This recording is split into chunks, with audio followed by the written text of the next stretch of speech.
என்னுடைய மகன் நாடாளனும். யார் வந்து காட்டுக்கு போகணும்? ராமன் காட்டுக்கு போகணும் அப்படின்னு ஒரு வரத்தை வாங்க ராமனும் சீதையும் காட்டுக்கு போகிறாங்க. காட்டுக்கு போகும்போது அவர்களோடு லக்ஷ்மணனும் போகிறான். அவர்களோடு யார் போகிறான்? லக்ஷ்மணன் போகிறான். லக்ஷ்மணனுக்கும் ராமனுக்கும் ஒரு மிகப்பெரிய ஒரு அன்பு உண்டு. லக்ஷ்மணனுக்கு ஒரு பேரே சொல்லுவாங்க. லக்ஷ்மணனுக்கு பேரே வந்து ராமானுஜன் அப்படிம்பாங்க. ராமானுஜன் அப்படின்னா அனுஜன் அப்படின்னா தொண்டன் அர்த்தம். அனுஜன் என்றா தொண்டன். ராமனுக்கு வந்து உகந்த ஒரு தொண்டனான். கம்பராமாயணத்தில் சொல்லுவாங்க, 14 வருடங்கள் ராமன் வனவாசத்திலிருந்து திரும்ப மீண்டும் வரும் வரை ஒரு இரவு கூட லக்ஷ்மணன் உறங்கியதே இல்லையா. உறங்காமல் காத்தான் அப்படின்னு சொல்லுவாங்க.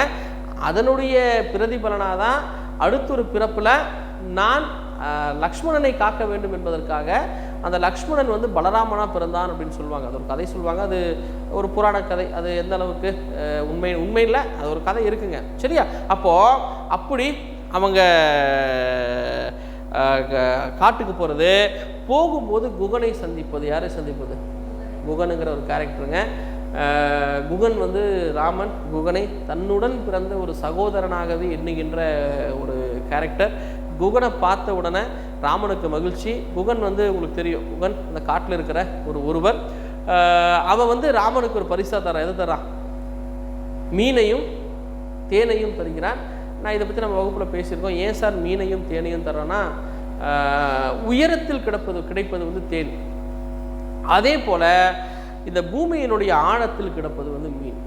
அப்போ என்னுடைய நட்பு தேனை போலவும் உயர்ந்தது, மீனை போல ஆழமானது என்கிற ஒரு கான்செப்டில். இரண்டாவது, அந்த மீனும் தேனும் இயற்கையிலேயே, அது ஒரு இயற்கையிலேயே அதனுடைய சுவையில் வந்து அது காம்ப்ரமைஸ் ஆகாது, அதனுடைய இயல்பில் காம்ப்ரமைஸ் ஆகாது, அதனுடைய இயற்கையை விட்டுட்டு அது உயிர் வாழாது. அப்போ இப்படி பல குறியீடோடு இருக்கின்ற ஒரு நட்பை ராமன் பெறுவது. அந்த ராமன் பெற்றவுடன் நீங்கள் பார்த்தீங்க அப்படின்னா, அந்த நேரத்தில் தசரதன் இறந்து போயிடுறான். தசரதன் இறந்து போனப்புறம் அவருக்கான இறுதி சடங்கை எல்லாம் செய்துவிட்டு பரதன் இந்த ராமனை திரும்ப கூட்டிகிட்டு போகலாங்கிறதுக்காக எங்கே வர்றான்? அந்த காட்டுக்குள்ளே வராரு. வந்த பிறகு பார்த்தீங்க அப்படின்னா வேண்டுகோள் வைக்கிறார். அண்ணா என் கூட வந்துருங்கன்னு வேண்டுகோள் வைக்கிறான். ராமன் அதை ஏற்க மறுக்கிறான். அதற்கு பிறகு ராமனுடைய அந்த செருப்பு பாதுகை அப்படின்னு சொல்லுவாங்க. அந்த பாதுகையை தன்னுடைய தலையின் மீது சுமந்து வந்து அரசன் அமர்கின்ற சிம்மாசனத்தில் வைத்து இவர் அரசாட்சி நடத்தினான். யாரு? பரதன் அரசாட்சி நடத்தினான். சரி, அந்த அளவுக்கு அண்ணன் மீது ஒரு மரியாதை. இதை எல்லாத்தையும் சொல்லுகின்ற கதை நம்முடைய அயோத்தியா காண்டம். சரியா? மறந்துடவே கூடாது. கைகேயி தான் அயோத்தியா காண்டத்தினுடைய அந்த கதையினுடைய அடித்தளமே கைகேயி தான். சரியா? ரைட். அடுத்து நேராக இந்த ஆரண்ய காண்டம். இந்த ஆரண்ய காண்டத்தில் நீங்கள் பார்த்தீங்கன்னா காட்டுக்குள்ள இந்த ராமன், லக்ஷ்மணன், சீதை 3 பேருமே, அகத்தியர், சடாயு நமக்கு தெரியாது, ஜடாயுன்னு சொல்லுவாங்க, இவர்களை எல்லாம் சந்திக்கிறாரு. சந்தித்த பிறகு பார்த்தீங்கன்னா அங்கே ஒரு கேரக்டர் அறிமுகப்படுத்துகிறாரு. ராவணனுடைய தங்கச்சி, அவளுடைய பேர் என்ன? சூர்பனகையை அறிமுகப்படுத்துகிறாரு. அந்த சூர்பனகைக்கு வந்து பார்த்திங்கன்னா ராமனை பார்த்து அவளுக்கு ஒரு காமம் பிறக்கின்றது. அப்போ அணுகி வரும்போது அவர்கள் சூர்பனகையை உதாசீனப்படுத்தி லக்ஷ்மணன் யாருடைய மூக்கு அறுத்துடுறான். இன்றைக்கும் அந்த சொல்ல பயன்படுத்தும், மூக்கு அறுத்துருவை பார்த்துக்கோம்பாங்க. ஏன்னா மனிதனுடைய முகத்தினுடைய அழகில் அந்த அழகினுடைய எடுப்பிற்கு காரணம் மூக்கு தான். மூக்கு முடியுமா அப்படிம்பாங்க. என்ன சொல்லுவாங்க? இந்த மூக்கு மொழி தான் நமக்கான தனித்துவங்க. நீங்கள் நல்லா கூர்ந்து பார்த்தா தெரியும், இந்த மூக்கு மொழி தான் நம்முடைய முகத்தினுடைய அழகை வெளிப்படுத்துகின்ற மிக முக்கியமான ஒரு அங்கமாக இருக்கும். சரி, அப்போ மூக்கு அறுத்த உடனே இந்த சூர்பனகை ஒரு சூழ்ச்சி செய்கிறாள். நேராக போய் தன்னுடைய அண்ணங்கிட்ட சொல்கிறான். அண்ணன் யார்? ராவணன்கிட்ட சொல்கிறான். போகும்போது அவங்க ஒரு மிகப்பெரிய சூழ்ச்சியை கட்டமைக்கிறான். ராவணனுடைய வீக்னஸ் யாருக்கு தெரியும்? சூர்பனகைக்கு தெரியும். அப்போ அவனுடைய வீக்னஸில் கை வைக்கிறான். என்ன வீக்னஸ் தெரியுமா? லக்ஷ்மணனை பற்றி, ராமனை பற்றி புகழ்ந்து சொன்னதோடு மட்டும் இல்லாமல் சீதையினுடைய அழகை பற்றி அவள் ராவணன்கிட்ட உயர்த்தி சொல்ல, அப்படிப்பட்ட இந்த சீதையை இவர்கள் இருவரும் சாதாரண வீரர்கள் அல்ல, காத்து கொண்டிருக்கிறார்கள் அப்படின்னு அவனுடைய காமத்தையும் தூண்டி வீரத்தையும் தூண்டுகிறாள்.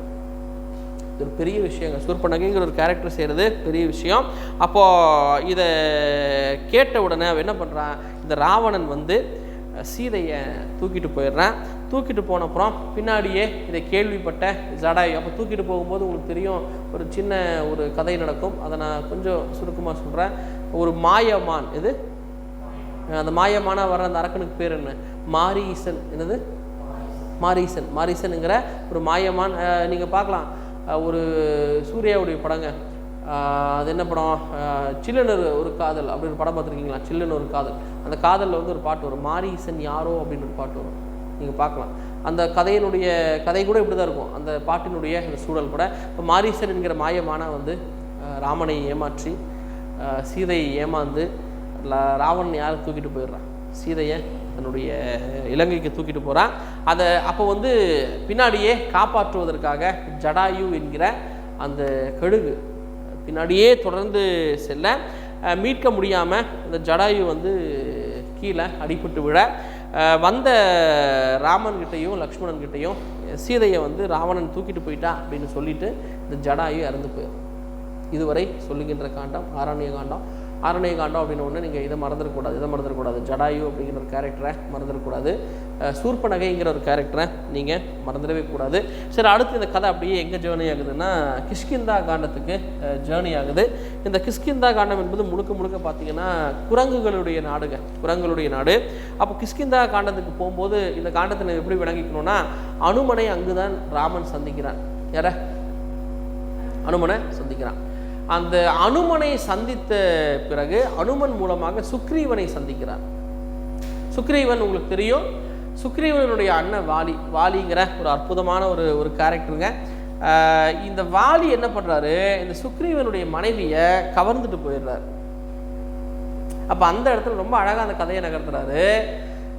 யாருக்கும் இப்போ மனைவி இல்லை, ராமனுடைய மனைவி யார் கவர்ந்துட்டு போயிட்டான்.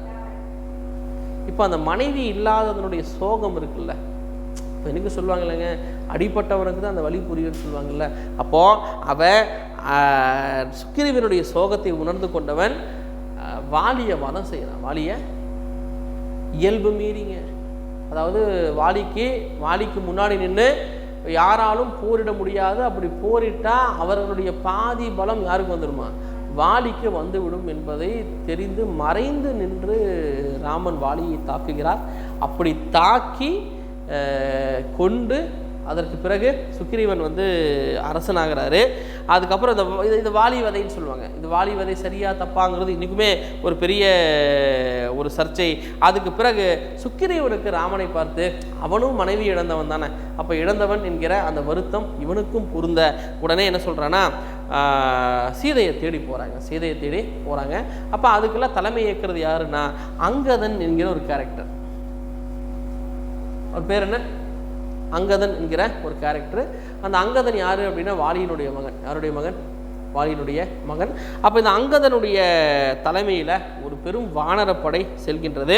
அப்படி போகும்போது அங்கே சந்திக்கிற மிக முக்கியமான ஒரு கேரக்டர், அதாவது இந்த சடாயு இருக்கல்லங்க, சடாயு கழுகனுடைய அண்ணன். அந்த அண்ணனுடைய பேர் வந்து சம்பாதி அப்படின்னு சொல்லுவாங்க. இந்த சம்பாதி தான் சீதை இலங்கையில் இருக்கிறாள் என்கிற செய்தியை யாருக்கு சொல்கிறான், நம்ம அந்த கூட்டத்துக்கு இந்த சம்பாதி தான் சொல்கிறாங்க.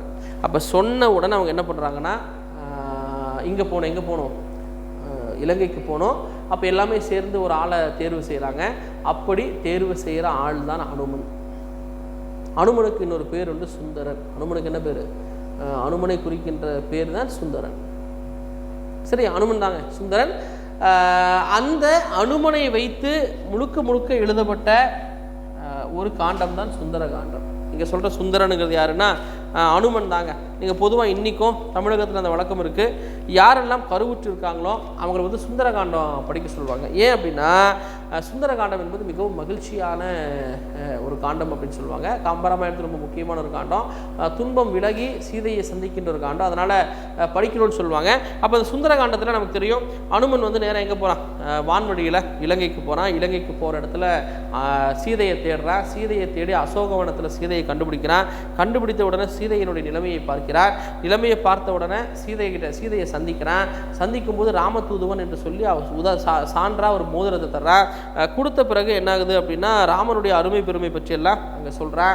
சொன்ன பிறகு நான் உரிய நேரத்தில் ராமனை பார்க்கணும், ராமன்கிட்ட நான் என்ன சொல்லணும் அப்படின்னு 2 பேருக்குள்ள ஒரு கன்ஃபர்மேஷன். இப்போது சீதைக்கு திருப்தி, ராமன் இருக்கிறான், ராமன் தன்னை தேடி வந்திருக்கிறான், ஹனுமன் வந்து சார்பாக வந்திருக்கிறான். இதெல்லாம் கேட்ட உடனே மகிழ்ச்சி. அப்போ ஹனுமன் கோரிக்கை வைக்கிறான், என் கூட வந்துருங்க, நான் உங்களை கொண்டு போய் எங்கே விட்டுருவேன், ராமன் கிட்ட விட்டுருவேன்னு சொல்ல சீதை மறுக்கிறாள். ஏன்னா இப்படி நான் உன்னோடு வந்தால் அது அவருக்கு செய்கின்ற அவமரியாதை. யாருக்கு? ராமனுக்கு செய்கின்ற அவமரியாதை. அவர் வந்து என்னை அழைத்து செல்லட்டும் சொல்லி ஒரு சில காலக்கேடுலாம் தரேன். இந்த நேரத்துக்குள்ளே வரல அப்படின்னா நான் இங்கே என்னுடைய உயிரை மாய்த்துக் கொள்வேன் என்றெல்லாம் சொல்லி அதுக்கப்புறம் அனுமன் நேராக ராவணன் கிட்ட போய் ராவணன்கிட்ட ராமனுடைய பெருமையை சொல்ல ராவணன் கோபம் கொண்டு அவரை பிடிச்சி எல்லாம் முடிவு செய்கிறாங்க. இவன் என்ன பண்ணலான்னா வாளில் தீ வச்சிடலாம் அப்படின்னு சொல்ல வாளில் நெருப்பு வைக்க இலங்கை முழுக்க நெருப்பை மூட்டி விட்டு ஹனுமன் எங்கே வரா? நேராக தப்பித்து இங்கே வந்து விடுகிறார். அப்புறம் கடைசி யுத்த காண்டத்தில் நீங்கள் பார்க்கலாம், சேது அமைப்பதுன்னு சொல்லுவாங்க. சேது சமுத்திர திட்டம்னு எடுத்துகிட்டு கேள்விப்பட்டிருப்பீங்க. சேது என்பது பாலம். ஒரு பாலத்தை அமைக்கிறாங்க. பாலத்தை அமைச்சு அந்த வானர கூட்டம் வந்து இலங்கைக்கு செல்கின்றது.